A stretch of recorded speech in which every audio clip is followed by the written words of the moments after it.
Well, hello there, fearless midlife trailblazers. Welcome to Create the Best Me. If you are new here, I am so glad you made it here. If you're a returning listener, welcome back to the one and only place where we encourage and empower women to pursue their dreams and live life to the fullest. I am your host, Carmen Hecox, and now get ready for a sonic journey of wonder. Today's guest, Kiki Tyler, isn't just any Reiki master, teacher, or sound healer. She is the maestro of mystical melodies, the siren of sonic landscapes, and the guru of good vibes. Ever thought about weaving energy with music? Well, Kiki's mastered that art, creating soundscapes that are not just pleasing to the ears, but healing for the soul. Her intuitive tunes and techniques create a space, a sanctuary for healing, balance, and discovering the you that's been waiting to sing out loud. Whether you're looking to release that pent-up tension from last week's chaos, find your inner zen, or just groove to the harmony of life, Kiki's your gal. So buckle up, lovely trailblazers, as we dive deep into the universe of sound with the fabulous Kiki Tyler. Kiki Tyler, welcome to Create the Best Me. I am so ecstatic to have you on the show. Oh, I'm excited to be here, Carmen. Thanks for having me. So, Kiki, can you briefly introduce yourself to the audience and share how you embarked in your journey of becoming a Reiki master and sound healer? Yes. So, Kiki Tyler, Reiki master teacher, sound healer, and really spiritual guide. I feel like I'm a mentor at this point to those who started out where I did and stumbled upon it. 2020, the great unplugging. I had a very dear friend of mine who passed to stage 4 lung cancer out of the blue. So I was dealing with a lot of grief and was introduced to both Reiki and sound. And that was the catalyst that started me on my spiritual journey and my spiritual path.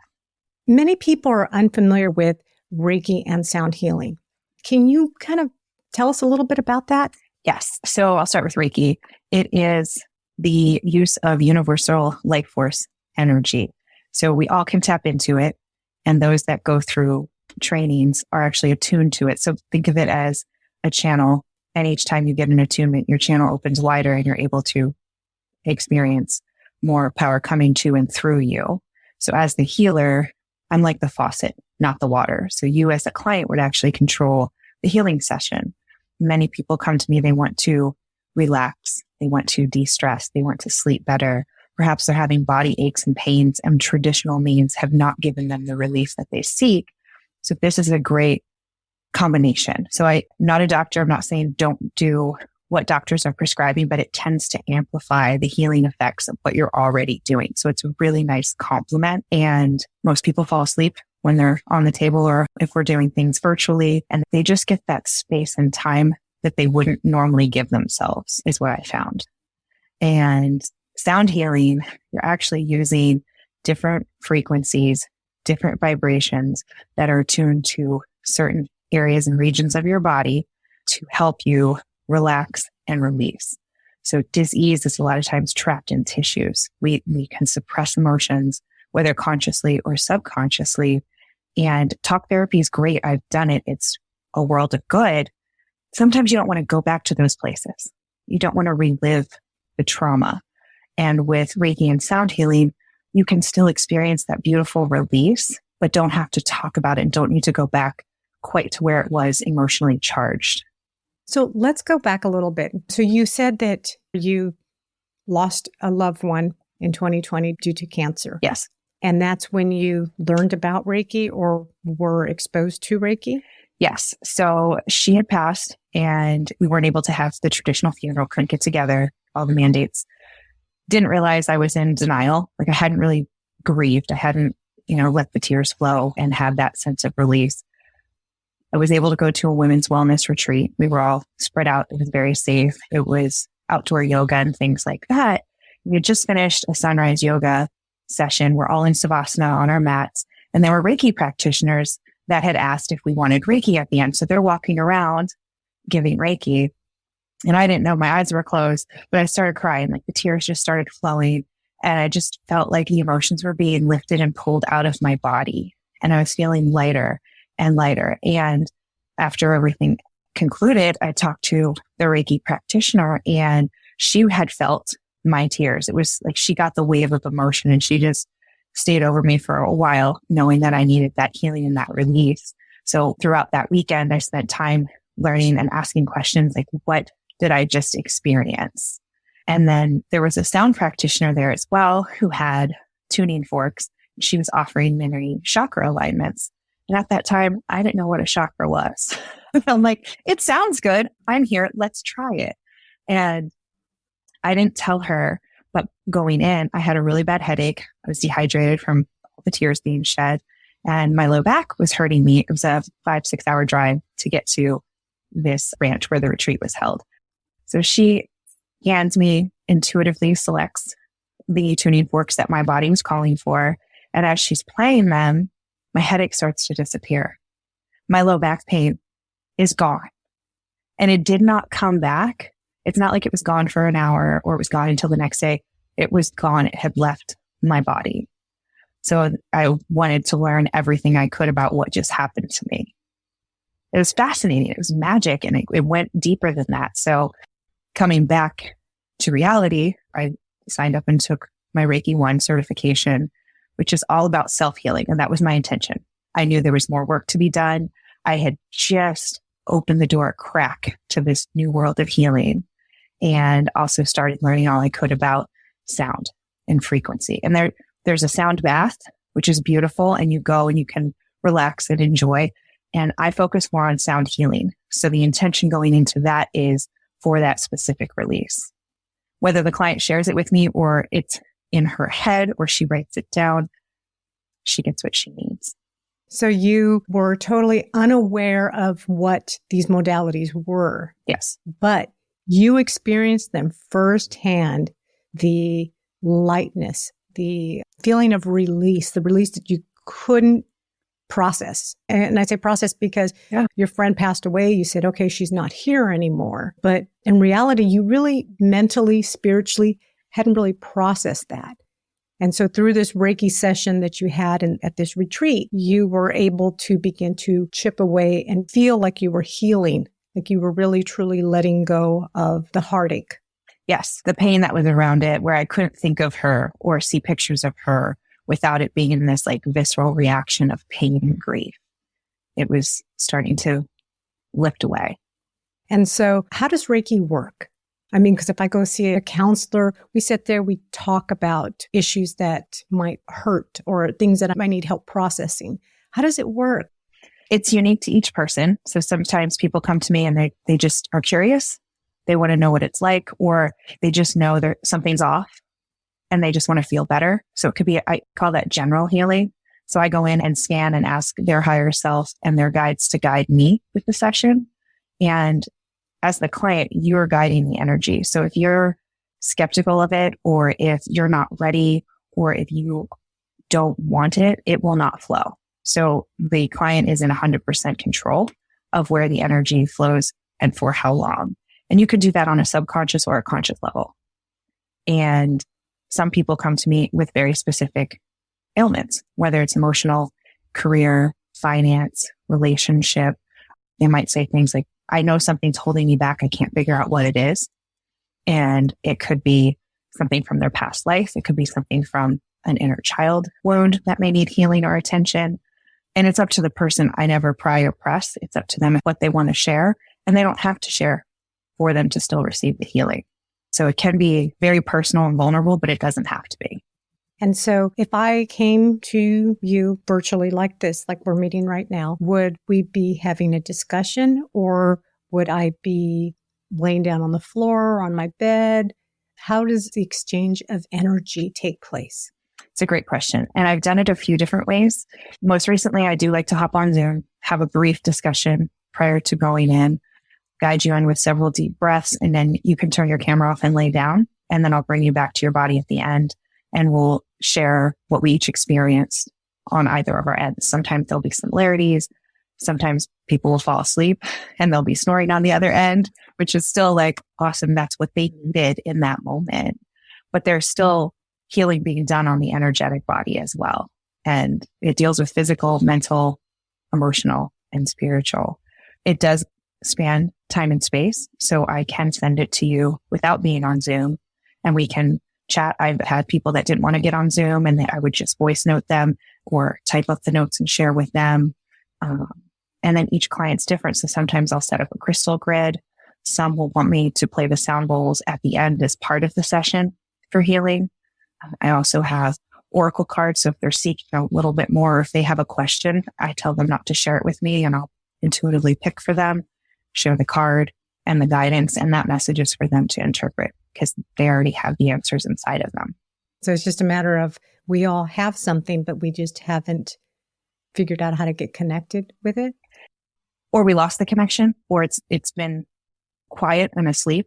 I feel like as children, we're very much tapped into what feels good to us. And we have that inner knowing of, yes, I'm going to go outside and play, or I'm going to go, color, or I'm going to go sit by myself and play with whatever it is. And then as we progress and become adults and go to college, we kind of forget those things. And then people pleasing can set in, hard to set boundaries. And I work with a lot of women, my clients, high achieving. They have their 9 to 5. They're running a busy household. They're running to and fro with the kids and all the after school activities or sports on the weekend. And their cup is empty or near empty on a regular basis. They're giving so much of themselves. So this is my opportunity to give to them and help refill their cup so they feel full.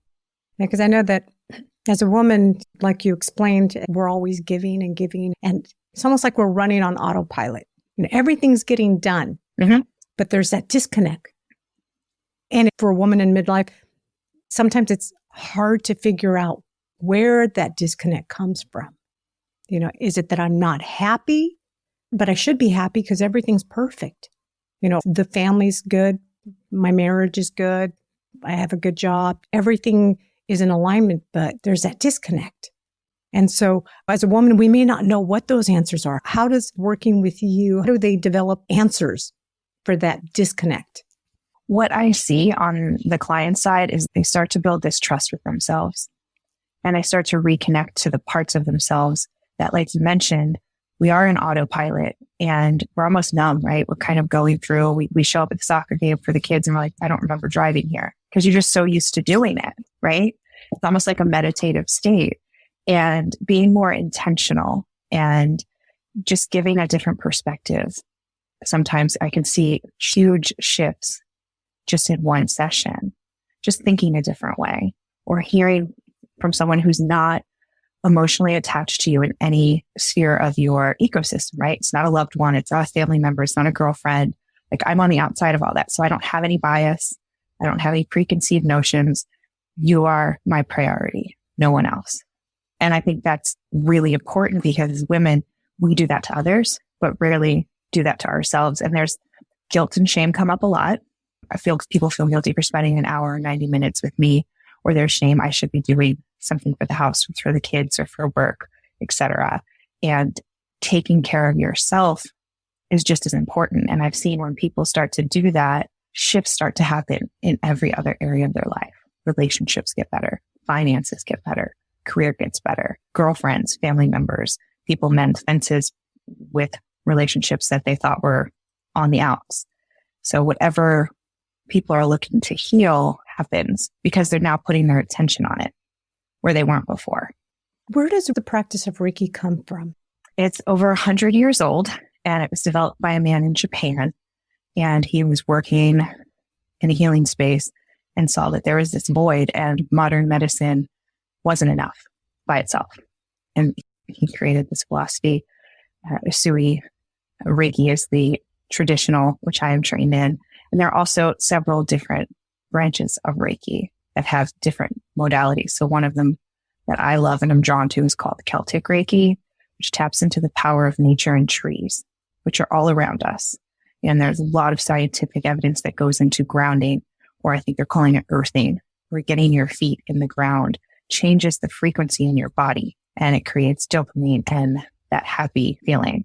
Spending time in nature without your earbuds in, blasting music, like really listening to the birds and animals and the wind and what's around you is very calming and peaceful. We're surrounded by so much technology, some out of necessity, some out of boredom. Sit there and can doom scroll a bit, but that can help fights against our central nervous system. So we're in that fight, flight, freeze mode so often, but working with Reiki, with sound, spending more time in nature, all brings it back down. And then you're like, oh, this is what it's supposed to feel like when I'm not always feeling like I have to run from a saber-toothed tiger. Like many, many generations ago, the fight or flight was needed, but now we're feeling it all the time. We've got the traffic and the stress and so many stressors and pulling on our attention. And we don't think about it. We don't stop to look at all things that are pulling on our attention and our energy. So Reiki is a way to bring it back home, bring it back to your heart and soul, and check in with you as a person. How are you doing? Not the knee jerk, I'm great, how are you? But now, I'm feeling a little off today. Or like you said, disconnected. I have women who say something is missing. They wake up and like, I put a check in all the boxes. I've got the college degree. I've got the amazing job. I got the promotion, white picket fence, and no judgment around any of this. Whatever your path is, they're just like, I've achieved everything I set out to achieve and I feel empty, or they're lacking that sense of fulfillment. So they're seeking that clarity and that purpose. Like, why am I here? What am I meant to do? So is Reiki more of a practice of being able to turn off all the noise and come back to your true self? Yes, that is a great summation of it. And after I took Reiki 1, there was a 21-day practice where we would scan ourselves, check in with ourselves in the morning and at night, and go through the 5 principles. And it was just very magical. The first 2 weeks I was great, but that third week is when you start to either fall off or it like clicks, and there was a little bit of resistance. Life got busy, and it's not long. It's like 5-10 minute scan, 5-10 minute scan. It's not taking hours upon hours to do. And getting regular sessions, depending on what you're working through. Once a month might be enough. Once a week might be needed. And it can ebb and flow. I had a woman, she was going in for a medical procedure, and she reached out to me the night before, and she was like, do you have time to squeeze me in for a session? I want to go in really relaxed. I want this to work. And we had a beautiful session. She slept great, and the procedure went really well. And it took, she said, 10 times better than the last time she had the same procedure. Her body was in a more relaxed state. She was well rested, and she took that opportunity to take care of herself. And now she's recovering. So if someone is interested in doing Reiki, do you have to do so many sessions first to fine tune your body, and then you can do maintenance type stuff? Or how does that work? It's like a doctor and a patient. Every patient's different. I always like to start out at least with 1 session. You know, that's our chance to connect energetically, see how you like it, see if we're a good match. And then from there, we talk about at the end, how did you like that? How often would you like to be seen? How much support do you need? And it will vary. So I've had people come to me with worthiness, you know, self-worth. That might take a little longer depending on how deep those roots are. But peeling back those layers, releasing wherever that root cause is in the body, in the mind, in the spirit. Imposter syndrome, I mentioned inner child wounds. Those come up a lot. You know, women wanting to use their voice and step into their power, like a lot of throat chakra blocks come up. So depending on how far back and how long they've been experiencing it, that kind of plays into how often we meet. Can you share a story of a patient of yours or a client of yours that came in and had that disconnect and just came to you as a last resort? I just don't know what's wrong with me. I'm fed up with life. And at the end found that they were able to reconnect. Yes. I had a woman, and she just received a promotion. She thought she would be over the moon, and she felt less than empty, like the opposite of what she had pictured she would feel when she hit this like amazing stepping stone in her career. Great life, great significant other, kids, house, like great car, all the things. And she's like, I'm empty. And I shouldn't, like, her guilt and shame was at an all-time high. So we did a combination Reiki sound session. I was like, let's just go in for a general healing. Let's give you space and grace to work through this. Like, feel free to turn your mind off, just kind of go into your body. And I was playing different bowls. I was drawn a lot to the root chakra, the I am, so we were working with identity, heart chakra, but more so for self-love and self-compassion, not necessarily love for others, but loving herself, and the throat chakra. Those were the three bowls that I kept going back to the most throughout the session. And when we got to the end and she came back to her body, she had this big smile on her face. The tears were still flowing, but she was like, that is exactly what I needed. I have more guidance and clarity. So she received messages that she needed. I was like, okay, what are you going to do to celebrate? And it was raining. We had a big thunderstorm here and where she was as well. So I'm going to go dance in the rain. I'm going to go dance in the rain. I am so happy. So she reconnected with like one of her inner ones. And she's like, I used to love dancing. I want to play. And she hadn't been doing fun things. There was no play or fun for herself anywhere. So that was one of the other messages that dropped in, like, have more fun. You might need to be here for a little bit before you can do what you want to do, but you can still have fun along the way. So is that like just that one session and all of a sudden she's just felt lifted? Yes. Yeah. She reached out to me another 2 or 3 weeks later, wanted to schedule another session. So we've been seeing each other once a month. I have another client who wants to see me weekly. So we're seeing each other weekly. So I like to meet the people where they are with where they feel they need. And then I feel we're making progress and maybe they've healed that issue, that they might come with another one or they might need a break. You know, they say that the teacher appears when the student is ready. I feel like the Reiki healer appears when the person is ready for it as well. Like, I'm not here to convince anyone, but if it's been showing up in your radar and you've been hearing about Reiki or sound healing multiple times, I'd say try it. What have you got to lose? Exactly. What are the common misconceptions about Reiki that you'd like to address? Excellent question. So the number one thing that I hear is Reiki is a religion, and it's not. Reiki has no affiliation with any deity or any religious construct out there. It is spiritual. So it is not connected to any belief system. It is neither negative or positive. It is universal life force. So whether you're a teacher, or whether you've had a certification or even a session, we all have access to Reiki within us, maybe 25 or 30%. And going to one of these certifications, whether it be virtual or in person, you receive an attunement. So your channel gets wider and wider. But if you ever think about, you ever scrape your knee or fall off your bike or you bump your head and you immediately put your hands on it, or your mom comes over and kisses it, that's in essence Reiki. Or if you drive by and you see an accident, they're okay. You're sending them Reiki, positive vibes, good energy. And that is the number one thing that I hear is that it's a religion. So it's not, and it's a great complement to religion. It's not evil. It's not against any belief system. It's not against any medical practices. It in and of itself is just there. And you can tap into it whenever you need it or want it, either by yourself or with a practitioner. So it's kind of like if your friend knows that you've gone through something and they'll say either by text or if they're right next to you, they'll say, let me hug you, because they want to give you their compassionate feeling to help you get over whatever it is that you're going through. Yes. It's a great example. Holding space, that compassion, not the pity, not the, oh, I'm so sorry, but I'm going to hold space. You tell me what you need, and just being there.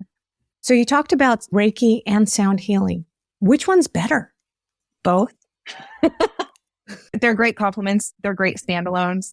Some people are more open to the sound healing, I find, as they can feel it, they can hear it, they can touch the instruments. Some people like to come up and play them with me either before or after. And that might be a good starting point. And a lot of times I set up crystal grids and I'm sending Reiki during my sound baths and sound healings, and it will only go to those who are open to it. So I'm not forcing anything.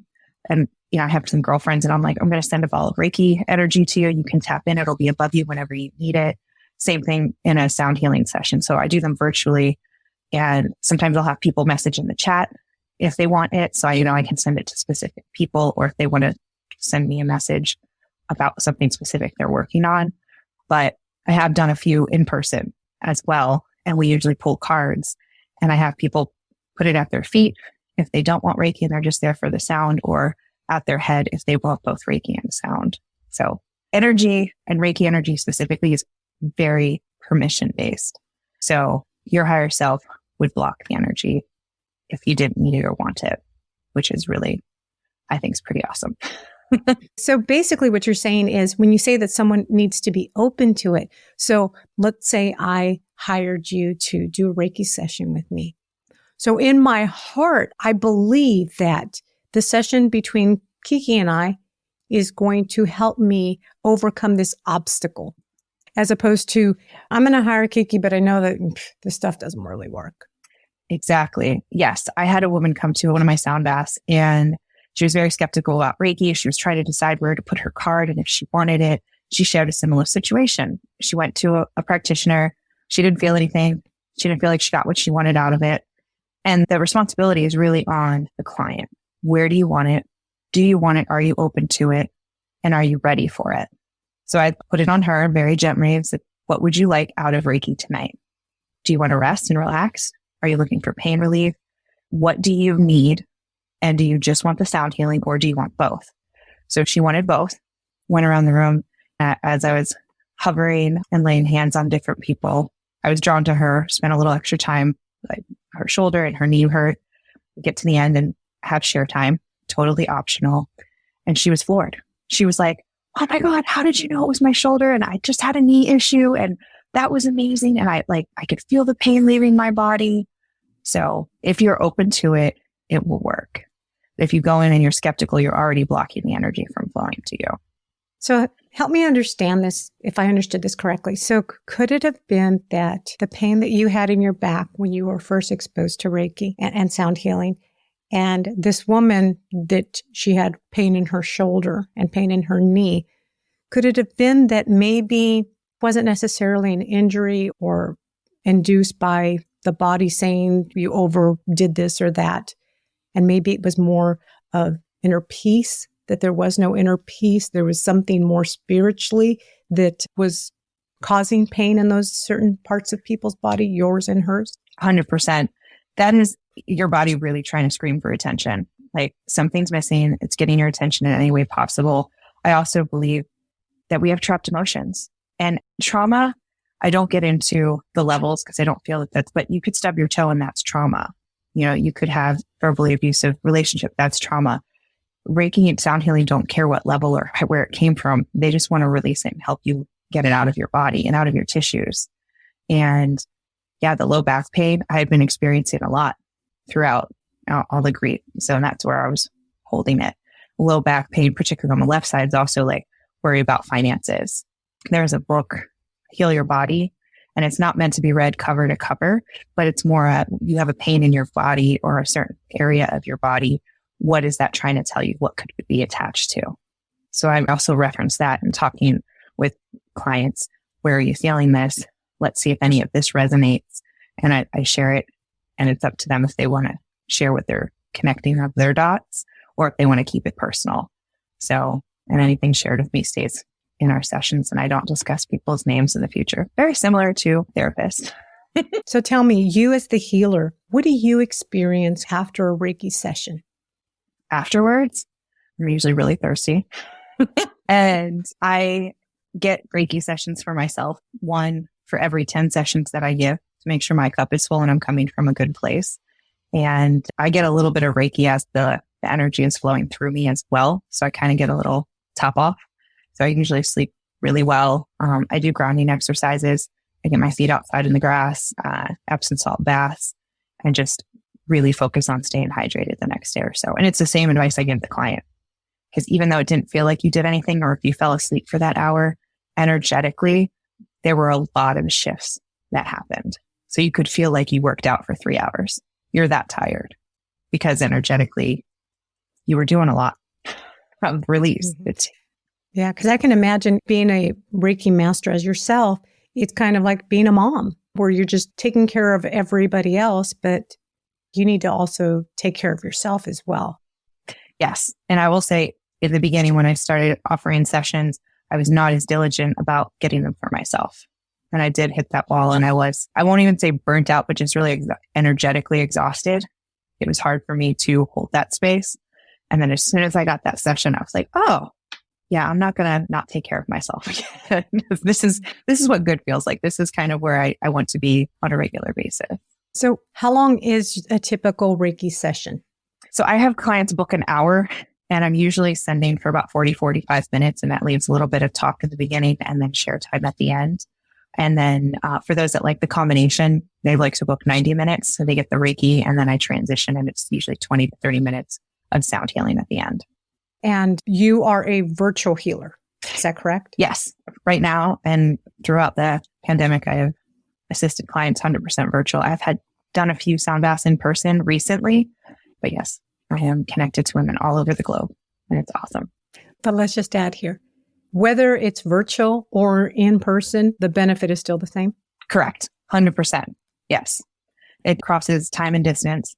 I know you had asked about what a session looks like, and some I would get on Zoom, but there are women that we can't make our schedules work, but they know they need it. So I can send it into the future at a time that worked for them, but maybe I had another client, and it will arrive when they need it to. And I have also sent it to myself in the past when I knew I needed it. And it's very much like that movie Inception, where you're like, wow. And I remember being in certain stages where I felt better and I didn't know why. And it was because my future self was sending Reiki back in time. Interesting. That's very interesting. Yes. Quantum healing is a lot of fun. And you practice different types of Reikis? Yes. So Usui is the traditional, the relaxation originated in Japan. I mentioned Celtic Reiki taps into nature and the power of the trees. I also practice Dragon Reiki, where I call in the power of the dragons. So if I have a client who's really, we've been working on something for a long time, and we've released what we can, and it's just really tough and stubborn, a lot of times I'll call in the dragons, and we can just burn it down, get to the root of it, and release it for good. And that's where that dragon energy comes in. And another one that I practice is called Huna Reiki, Huna, for like big island love. So think of Hawaii, and just that island, everybody is so gracious and warm and welcoming, and you're just enveloped in this happiness and this island vibe. And it's very relaxing. And each one has like different music, and try to give it a different feel. So, And so how can people get in touch with you? Yes. Email, website. I'm on Facebook. I'm on Instagram. And I offer 30-minute consultations if you want to chat. Make sure we're a good match. Have any questions you want answered before diving in. So I hop on Zoom so you can see me and we can talk and soul to soul connect. I'm sure it's a good fit. Well, I will say that every time I talk with you, because this is the second time we've chatted, there's just so much positive energy that I get from you. There's just so much calmness and positive. Yeah. That's how I feel. Good. I don't know if the listeners or the viewers can feel your positive energy that I'm feeling right now, but there's just a certain peace that I get from you. Well, thank you. So what advice would you give somebody out there who is tried everything and is feeling a little like they've kind of hit the wall and they don't know where to go next? I would say I understand that feeling, because I was there, especially with the grief and the pain. And it's not one we talk about enough or are taught how to process. And grief can be anything. It doesn't have to be a loss of life. It could be the kids leaving and going to school, and now you're an empty nester. It could be a divorce. It could be the loss of a job. There are so many different versions of grief. But space and grace and giving yourself time, as I was always in a rush. I have to fix this. I want to feel better now. And just kind of taking that break and being easy on myself is what really helped. I don't know about you, but I'm my own worst critic and tend to be the hardest on myself. Like, I should be able to figure this out. I can't believe I haven't figured this out. Right. And then we start that spiral, which isn't productive and isn't getting us to where we want to be, which is that good feeling place.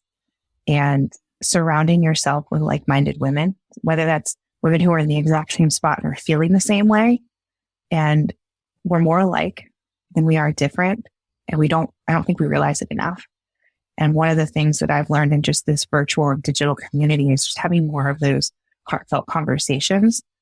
And it can be scary initiating conversation with strangers, but I have some best friends now that I didn't know 2 or 3 years ago. And we check on each other. We're accountability buddies. And you might have that friend where you go to and you tell her where you're feeling and it's not great. and they might want to sit in it and kind of talk about it too much. And that's not a bad thing. But I found that I've shifted to friends that are like, okay, here's where you are. Here's where you want to be. What's the plan? How can we get you there? And just brainstorming, or even just giving you a different outlook. Because I found that I was too close emotionally to what I was going through. So I knew that my emotions were blocking a lot of the solutions. So having other people, have you tried this? What about this? And I mean, that's how I even was invited to this wellness retreat and got introduced to Reiki and sound. So being open to try new things that maybe you were skeptical about might not be the worst thing. And Reiki is a form of self-care. It's not being selfish. It's self-care. 100%. Absolutely. It's sharpening your blade, as I always say. Ooh, I like that.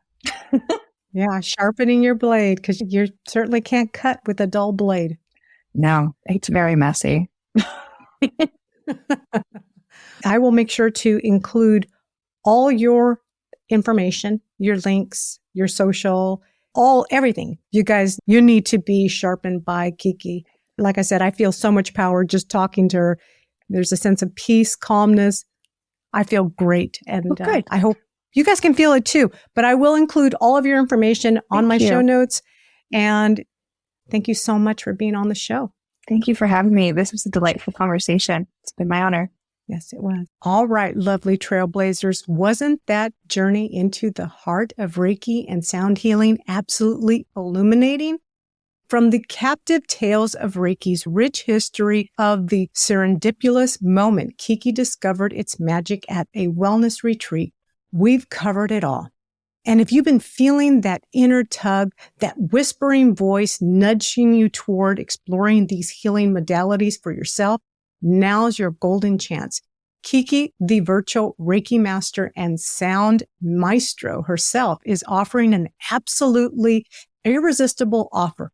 Imagine this, 3 whole hours of immersive session tailored to your likings. Be it pure Reiki, a harmonic blend of Reiki and sound healing, or any mix that sings to your soul. All this transformative energy just for you for $333. But that's not all. Do you ever find yourself feeling a bit out of tune? Kiki's Chakra Power Sound Baths might just be a quick fix you're looking for.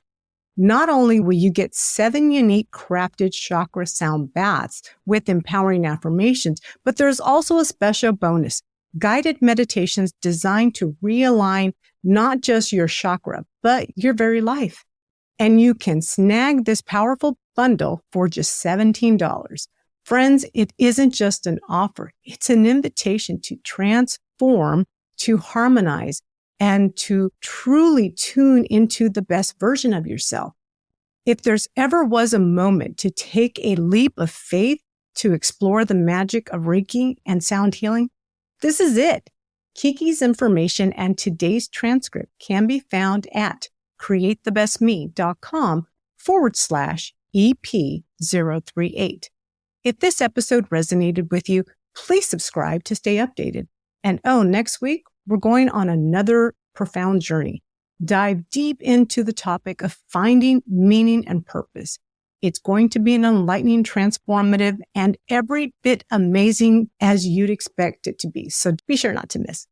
Until then, keep dreaming big, take care of yourself, and remember, you are beautiful, strong, and capable of creating the best version of yourself. Thank you for watching. Catch you next week. Bye for now.